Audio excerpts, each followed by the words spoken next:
This video is going to be on calculating time, surface area and volume.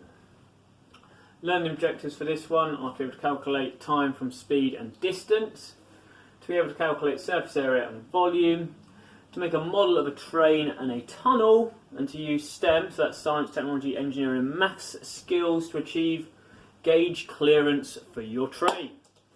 And hopefully you're also going to learn a little bit about a STEM career, and that's as an operational planner at Network Rail. And that's the job that I currently do. So how do you calculate time? Nope, it's not by looking at your phone or your digital watch.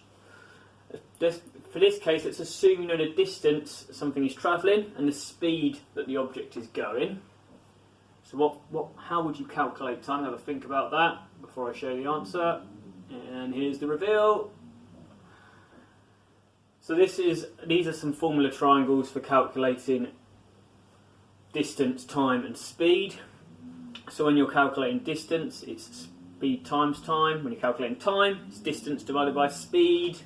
And when you're calculating speed, something like miles per hour or kilometres per hour, it's distance, so something like kilometres or miles divided by time. An hour, seconds. I find an easy way to remember it is by putting them into triangles, and for this triangle it's quite easy to remember because they're in alphabetical order. So distance, speed, time.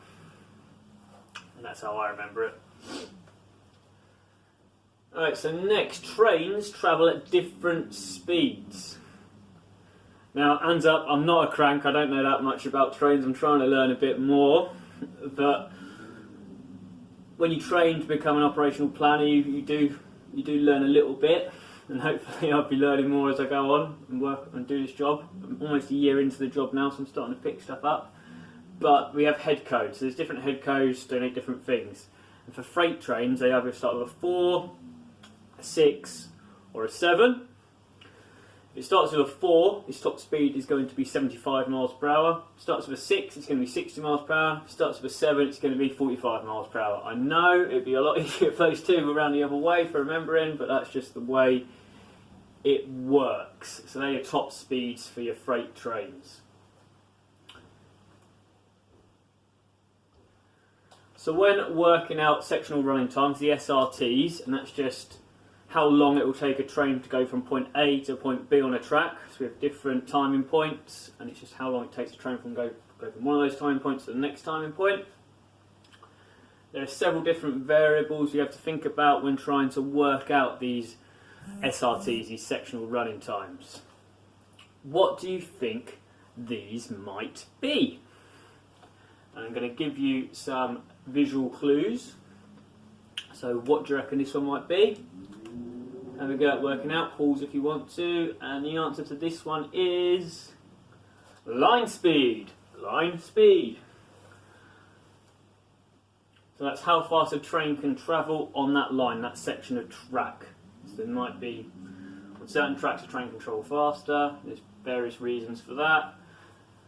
Can you think of any of those? Here's a clue for one of them.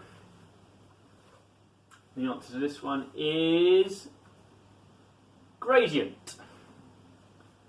So on a steeper gradient, trains will have to run slower, uphill, downhill. They're going to moderate their speeds, and that will cause them to run slower. Another factor that limits the speed of trains is curvature. So again, if the track is bendy or it curves, it will cause the train to slow down and run slower. This one's a bit more tricky. I don't really expect anyone to actually know what this is unless they have something to do with Network Rail or have a good knowledge of trains. A little cute clue there with Gandalf. But if you just think about it and look at it, you might get an idea of what I'm getting at. It's to do with how they might go from one point to the other, what they might do. And these are signals that we've got up here, 4 aspects of different colours. Signal to train, might go into that in more depth in another lesson. But it's basically the movement they do. So if it's doing pass to pass, that's going to be the quickest movement because it's going pass to pass from one point, it's passing straight through, it's not stopping and going through to the next point. Then you've got past to stop, where it goes past one point, but then it's got to come to a stop at the other point, so it's going to have to slow down. Then you've got stop to pass, so it's going to be stationary, so it's got to get back up to speed and to go past the next one. And then stop to stop, which will be the slowest one, because it's got to go from a stationary movement, stop building up speed again, and then slow down to a stop again. So that will also affect a train's SRT type of movement they're doing.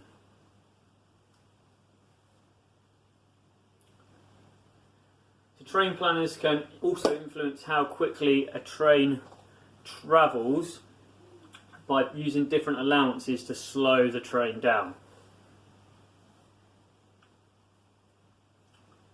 I'm going to give you some more visual clues so you can have a go at guessing what these allowances might be. It's a visual clue, and I'll give you a bit of an audio one for this one as well.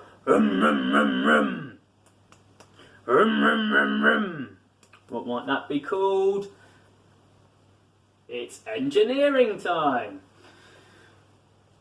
And engineering time, this is used in areas where engineering works means that a train needs to slow down, work at a slower speed on that section of track. Another one that we use is this. What do you reckon that one might be? That one is called halving time. So halving time. And this is used by planners to slow trains down to make sure they comply with the train planning rules, so to make sure that trains are safe, they have sufficient headway, that's sort of the gap between the trains, and sufficient junction margins if they're coming onto the track at a junction. So it's just about keeping them safe. We use halving to slow trains down to keep those distances in place. Next up, what do you reckon this one might be? It's adjustment time. So this is used to slow trains down when they're doing particular movements. And again, that will be in the rules, it will tell us where we put those adjustment times in, so when we're planning we know where we need to put those adjustment times in. Well, what do you reckon this one might be? It is performance time.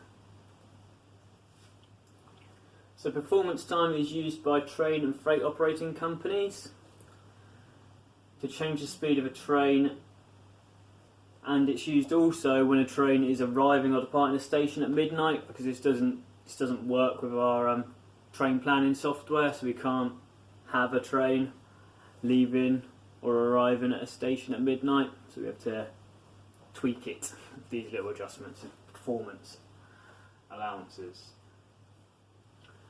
Okay, so next I want you to try and calculate how long it takes a train with a head code starting with a 6, travelling at top speed, constantly travelling at its top speed, to travel 60 miles. So first off, you've got to think back. Can you remember what the top speed of a train with a head code of 6? So that would be one of the freight trains with a head code of 6. So how long will it take to travel 60 miles? And it'll just be 60 minutes or 1 hour.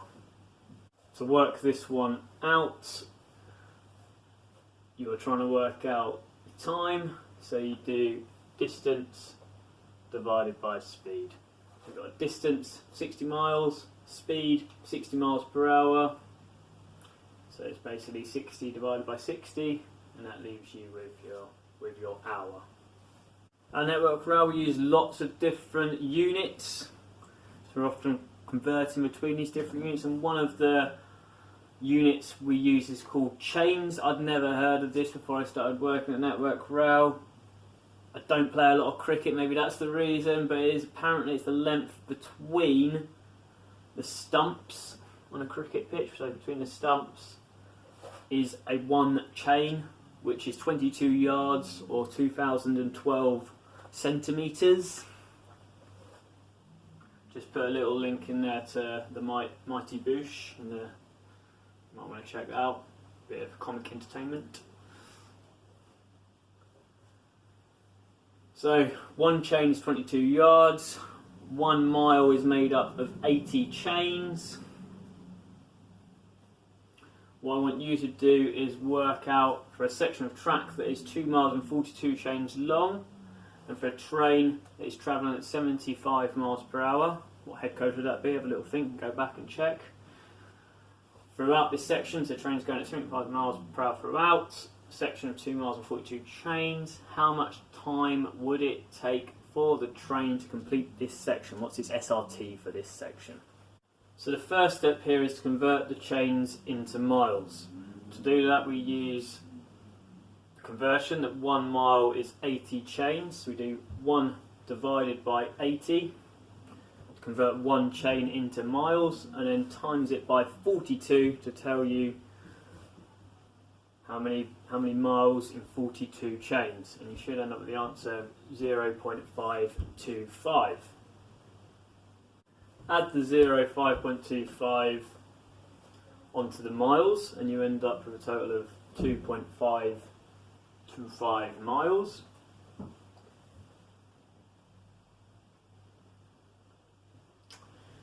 And then you can work out time using the formula again, so distance divided by speed.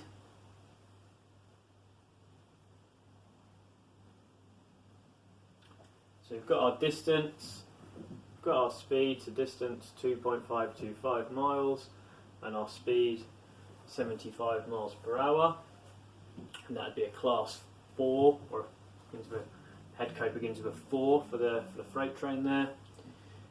Do that sum and you end up 0.0336 reoccurring, and your time will be in hours.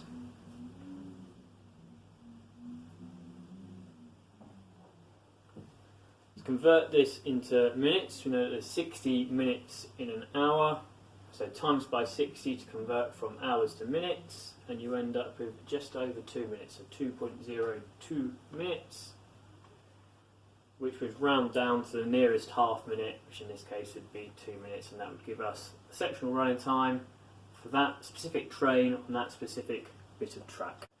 Quite often hear the term gauge clearance when planning trains and checking if the train has been cleared to work on this area of track.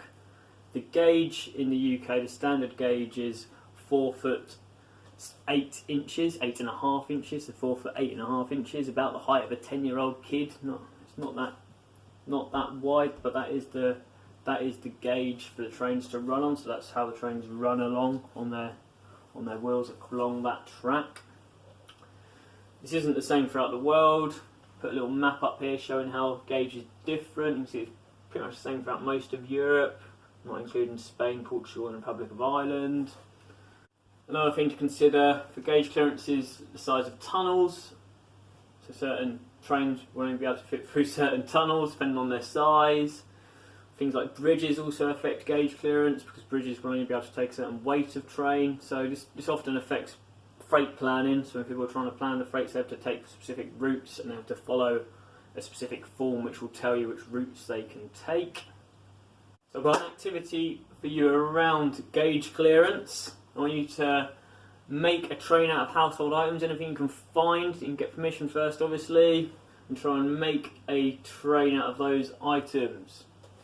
The challenge is it needs to be able to clear a tunnel of 2.6 metres, so 8 foot 6 inch tunnel. It needs to be able to get through that without taking its head off or taking its sides off. So the width of the tunnel is going to be about 6 foot, so bear that in mind. It's about the same height as me.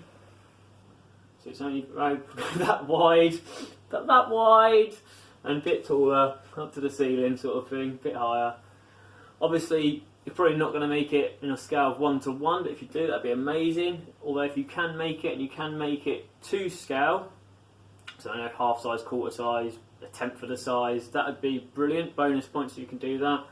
Also bonus points if you can get it to look like Thomas the Tank.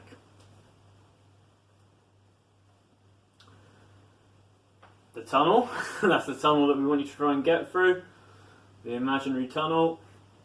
So, like I said, width of 6 foot, and there's the height, 8 foot 6 inches.